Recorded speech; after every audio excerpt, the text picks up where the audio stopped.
How's it going, everyone? Welcome to my video. I hope you are doing well. Today, we're going to be looking at my round 2 game from a chess tournament I played in the Dallas area.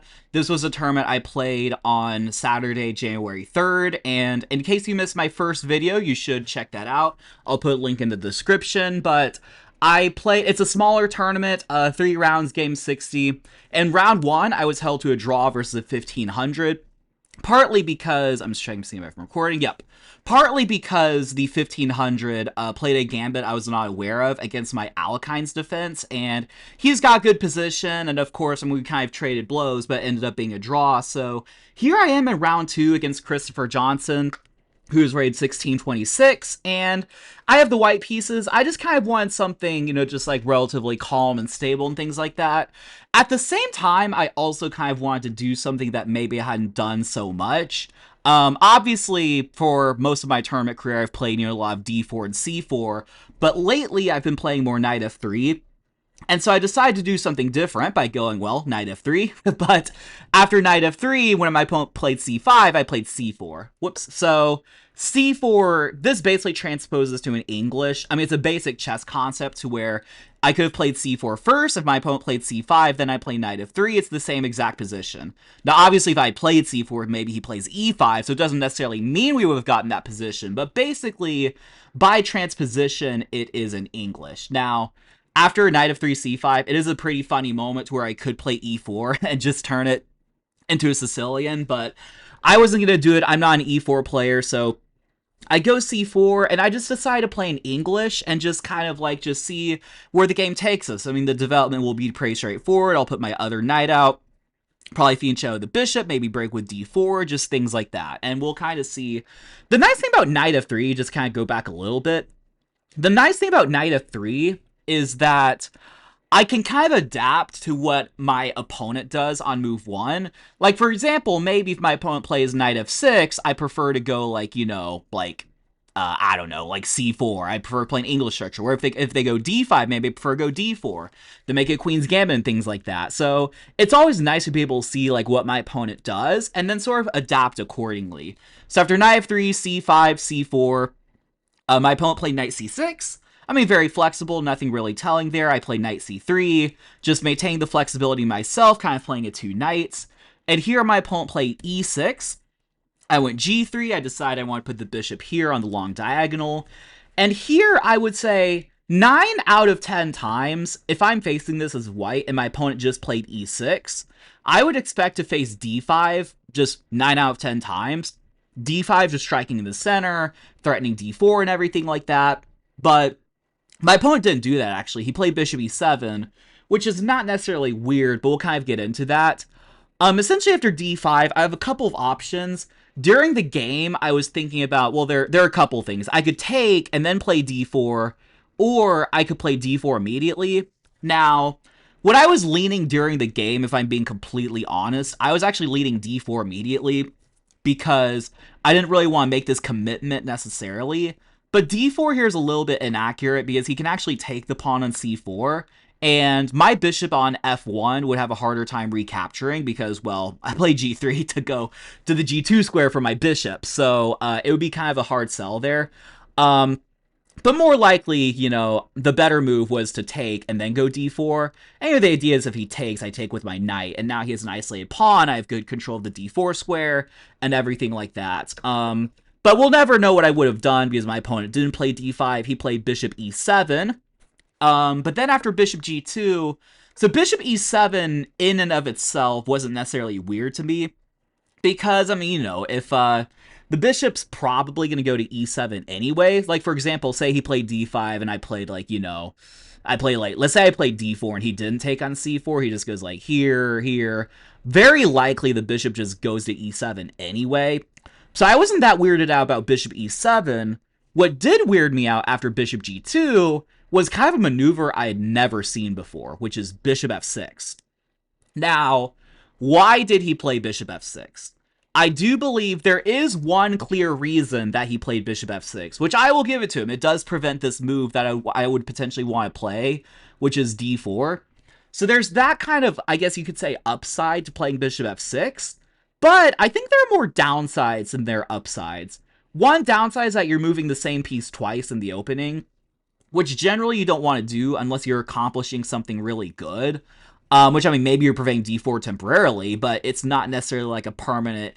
I don't know, it's not necessarily a big deal. But also, you're blocking the knight from going to the f6 square, which is its best square. And also, in some variations, you're leaving this d6 square open. So, I didn't really punish bishop f6 properly. What I can actually do is play this move knight e4. Knight e4 sort of puts pressure on the bishop, but maybe more importantly, puts pressure on the d6 square. So if he just kind of dilly-dallies with like knight e7 or something, then I can just go check. And, you know, I sink my knight in, he would be forced to move the king, and then, I literally can just go like knight e4, like nothing happens. The king's on f8, right? You know, so probably his best move would either be just to go back to e7, which just wastes a move, or just play like d6, in which, I mean, whenever I want, I could trade the knight for the bishop if I want. I probably would just castle, and then, you know, maybe play like e3, d4, just kind of play that type of structure. I mean, it's even hard, like, if he plays d5, I take the pawn on c4.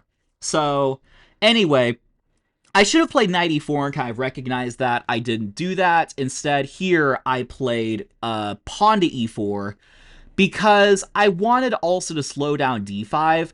I think his other idea is that, let's say I castle. Now, I didn't check the accuracy of this variation. I think if I castled, he wanted to play d5. Because then, in that variation, like where I take, now I can't really go d4. Well, actually, I mean, I think I'll tell you during the game. I think I actually considered it. I considered going for a variation like that. And then, you know, I consider like d4 anyway and like knight b5. But there's like queen b6, I thought, or something like that. I guess there's knight d6, which I missed. Maybe it's a different variation. But yeah, anyway, I think he wanted to prevent me from doing that, from kind of going d4. Apparently here, e4 is really strong. I guess after e4, if he goes d4, I can just play knight d5. And I just kind of have a perch with my knight. I'm not exactly sure, but anywho... Yeah, after e4, my opponent played a6.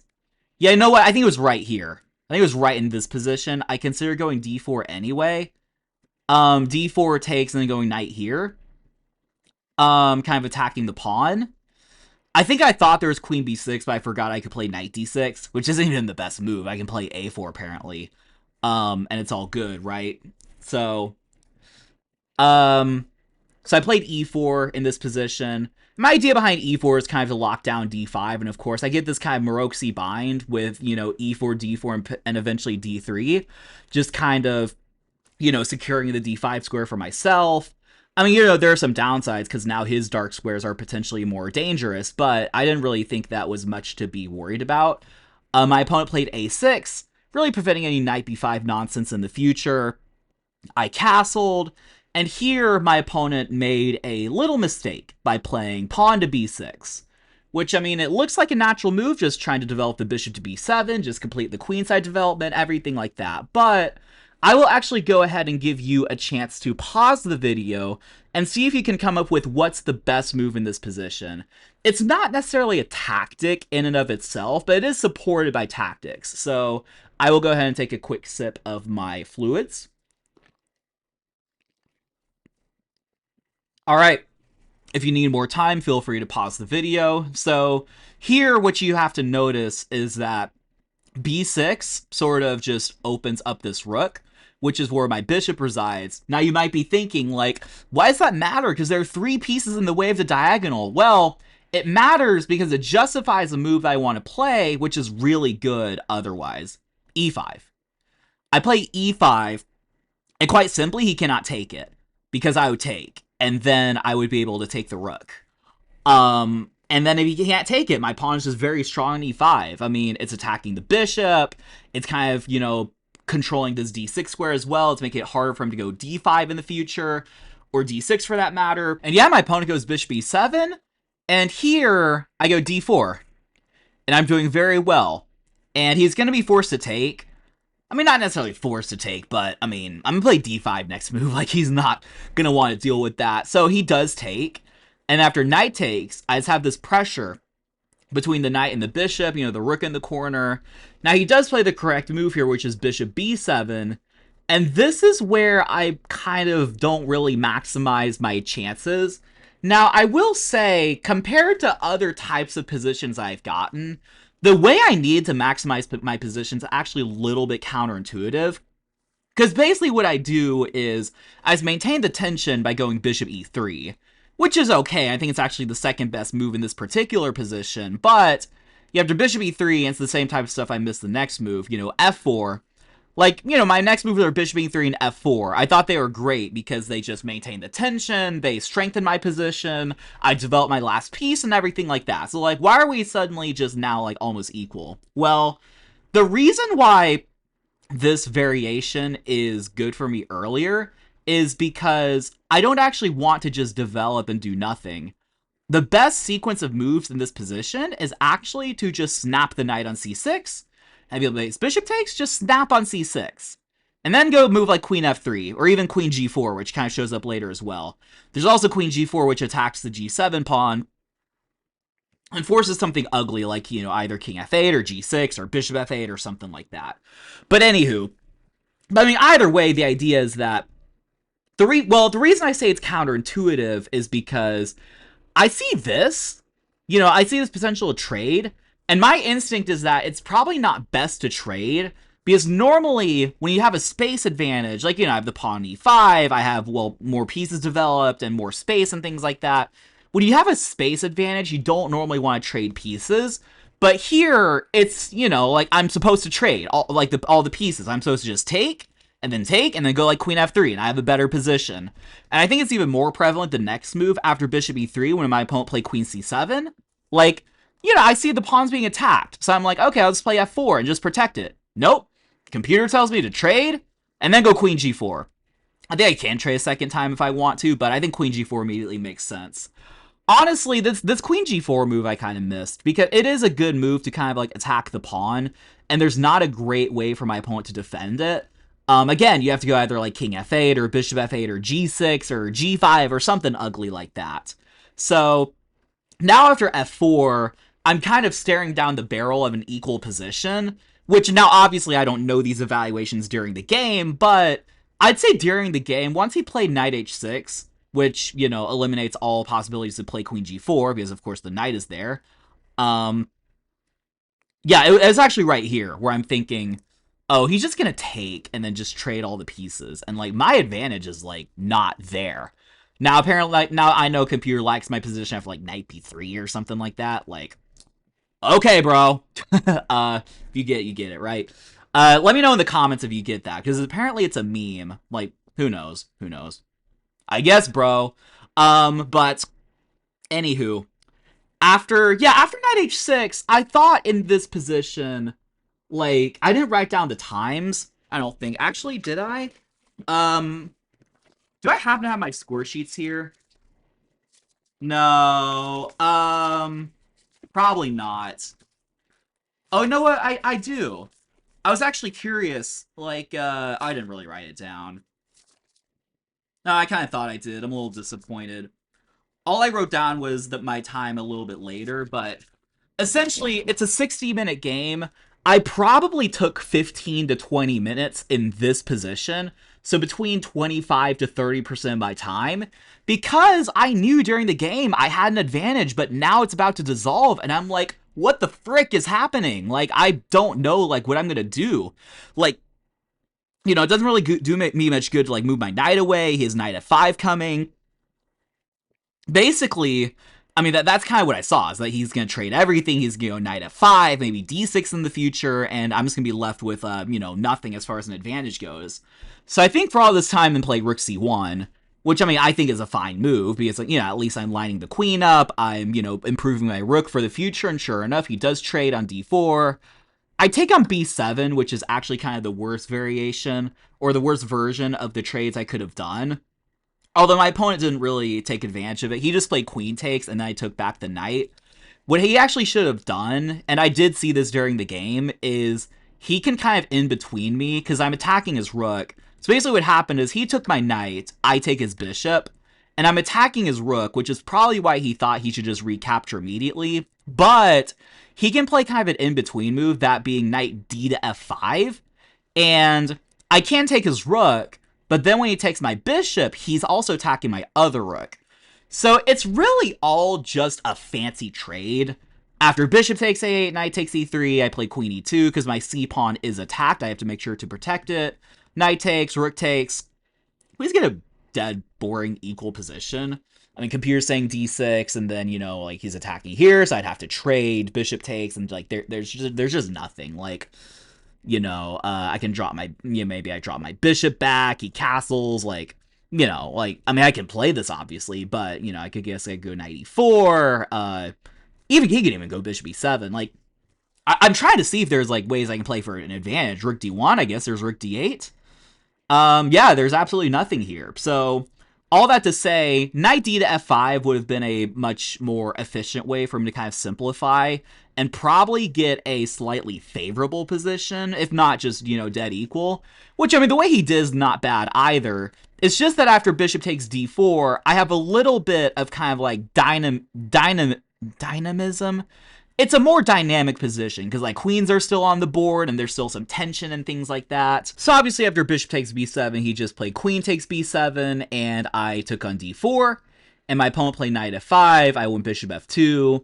And so again, it's still an equal position for him. Rook c8, b3.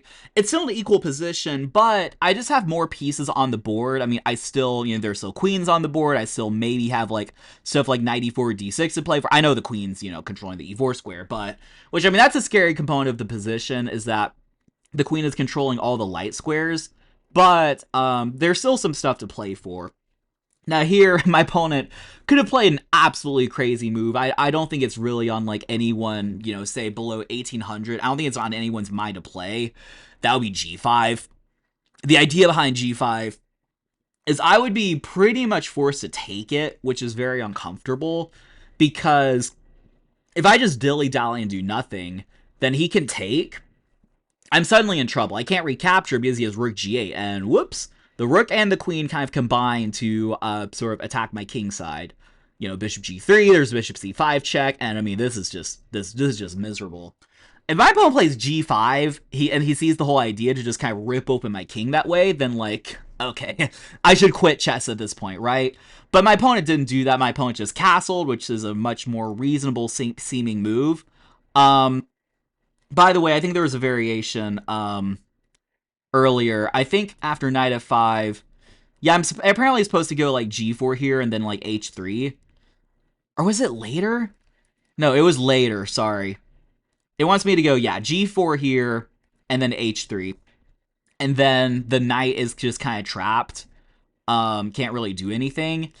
That didn't really occur to me. Like, I mean, honestly, I did consider g4. I just didn't think it was really, like, that good. But, I mean, looking back, like, it probably would have been better than what it did. Because, yeah, again, this knight is just kind of like, it's not, like, trapped in the sense I'm going to take it. But the knight just can't really do anything. And he doesn't really have a good pawn break to, like, take advantage of it. I mean, the top move, computer move, is indeed f5. But I can en passant. And then after rook takes, why can't I go g4? I guess it's just saying my king is too open. Oh, he just goes rook g6. There's a pin. I mean, that checks out. But saying I should go bishop d4. Huh, okay. Anywho, so I didn't do that. I could play kind of a slower approach, which is I did want to get rid of this knight, but I wanted to trade it rather than just kick it away. Which, honestly, I think now that I look back, I'd actually be pretty critical of that, like, self-critical, because, like, because I play knight e2. I play knight e2, the idea to go, like, knight d4 and just consolidate this knight. Because during the game, I'm like, that knight is very annoying. Like, it's preventing me from doing a lot of stuff, like, with my bishop. Like, I want my pieces to be more free, but the knight is preventing it. But instead of taking, like, 1, 2, 3 moves to trade it off, I should just kick it in one move, just with g4. And, you know, I would have, you know, it's a risk because, you know, my king side is open, and there's theoretically a queen just kind of beaming down. Whoops. There's theoretically a queen beaming down, but, like, how can he actually take advantage of it, right? I mean, maybe there are some situations where he can, but the knight is out of play. The bishop can't really do anything because I'd be able to trade it. You can't really make a pawn break. The rooks can't contribute. So there's not really a way concretely. I mean, the f5, I can en passant. I mean, again, maybe he could like create something, but you know, in the meantime, I could go like bishop e3, queen f3, just centralize the rooks and everything like that. Like I would be fine. So after knight e2, my opponent went bishop c5. I went knight d4, which is not the absolute best move, because he plays knight e7.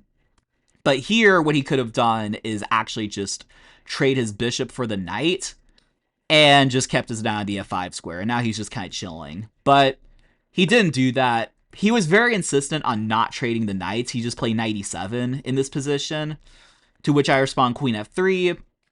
That was part of my other idea behind putting the knight on d4, which is that I wanted to sort of trade queens, which he declined. He played queen a7. In this position, I played rook fd1, just centralizing my rook. He played rook fd8. I played knight c2. He trades. He goes back to f5. I go knight e3, once again looking for the knight trade. And once again, he refuses. He goes knight e7. I mean, he's maintaining the tension. He doesn't want me to get my trades and then just like eventually just grind him out in an endgame, which I mean, honestly, I can respect. I do go rook d6, which I mean, it looks like a fancy move. Like, oh, you're putting the rook on the d6 square. It's protected. It's blocking the pawn and everything like that. But he can just go rook c6. And I mean, taking would be stupid because it just lets him like take back with his knight or pawn or whatever he wants to do. If I let him just take, my pawn would be kind of weak on the d6 square. So I obviously just double up the rooks. He takes, and then he goes knight c8, attacking my rook. And there's no way for me to like just leave my rook here somehow, like sack and exchange. So I do have to go back. I go rook d3 with the idea of like maybe later in the game I want to like move this knight, play g4, and just like swing my rook to the other side of the board.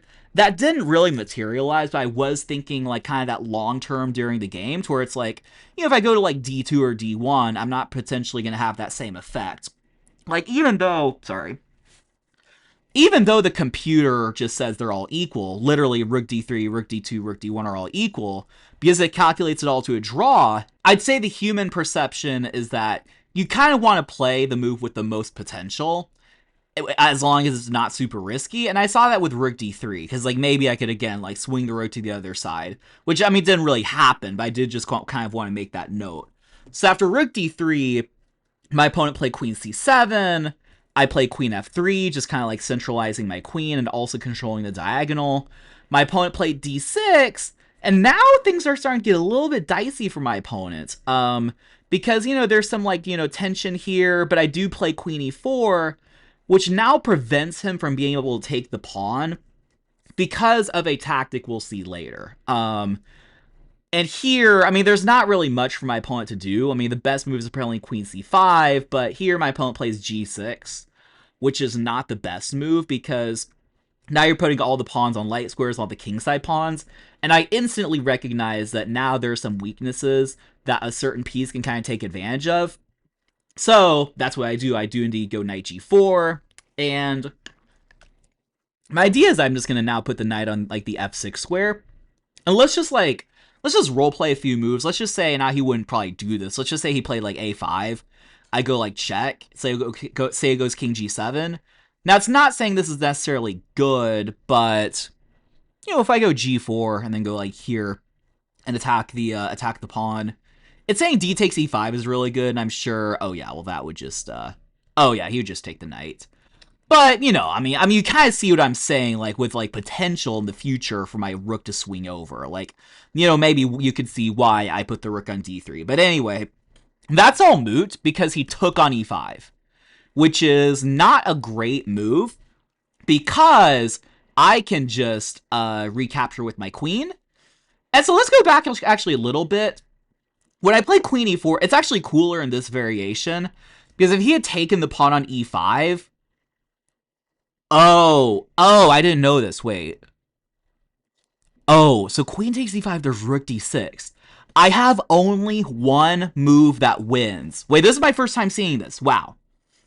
Well, I'm going to marvel at this for a second, so if you want to pause the video and see, white to play and win, everything else is basically equal. Let me give you a second to pause the video. The only winning move in this position I'm still stunned. Wow. I mean, it's not okay. It's not like a once in a lifetime move necessarily, but Queen B7, literally, Queen B7.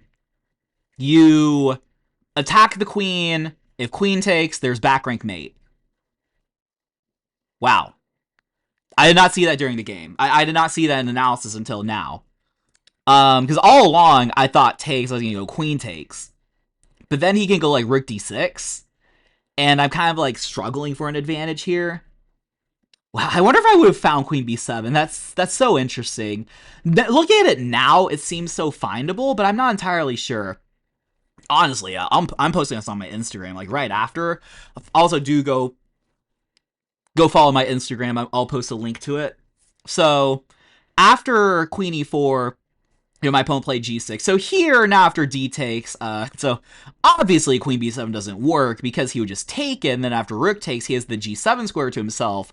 But I do take on e5, and this is a much better sort of version, because his king is kind of so loose. And if he plays like rook d6 here, then I can play knight f6. He can't really defend the h7 square unless he goes in line with my queen. So he'd be like losing a pawn. It'd be pretty bad. And here, if you were to take, of course, I would win his rook and then just take back with my knight. After queen takes e5, I put the blunder icon here after queen e7 because he could try to hold with like rook d6. Like, I'd still be winning, but it's not like game over. Like, queen e7 literally is game over because he's now kind of taking away one of the king's potential escape squares. It's a mate in two, in case you haven't seen it already. I mean, I'll give you another second to pause the video if you want, but the mate in two, and you might have the hint already with the king needing to go to the e7 square, is knight h6 check. And my queen controls the diagonal, and he resigned here, but just to show if king f8, there is a queen h8 checkmate. And the king cannot go here. King is obviously, of course, covered, and things like that. So yeah, that is how I got my win, and I think I'm going to title the video something like how to win like an equal position or something like that, because my winning chances just objectively, like, just like say here, were like looking pretty bleak. I mean, you could see my opponent was really just like defending his way out and everything like that, but at a certain point, he just kind of cracked under pressure. I think d6 was kind of the start of it, because then I go queen e4 and just make things uncomfortable. And then just mistake after mistake just kind of compounded. And, if you really think about it, this position, let's see. So move 27 is dead equal. Literally 7 moves later, I won the game. It was checkmate. So all that to say, I mean, Christopher, I don't know if you would watch this video or not, but if you're there, shout out to you. Thanks for being such a good opponent, good sport, and everything like that. And yeah, that was round 2. So after getting nicked of a draw in round 1, I was pretty happy to come away with the round 2 win, which not only means I'll gain more rating, but also my round 3 opponent will probably get tougher. So please feel free to stay tuned for that video. If you enjoy videos like this, feel free to smash that subscribe button. I would greatly appreciate it. And yep, just keep an eye out for all my content, trying to produce more consistently. And I'll see y'all for the next one. Peace.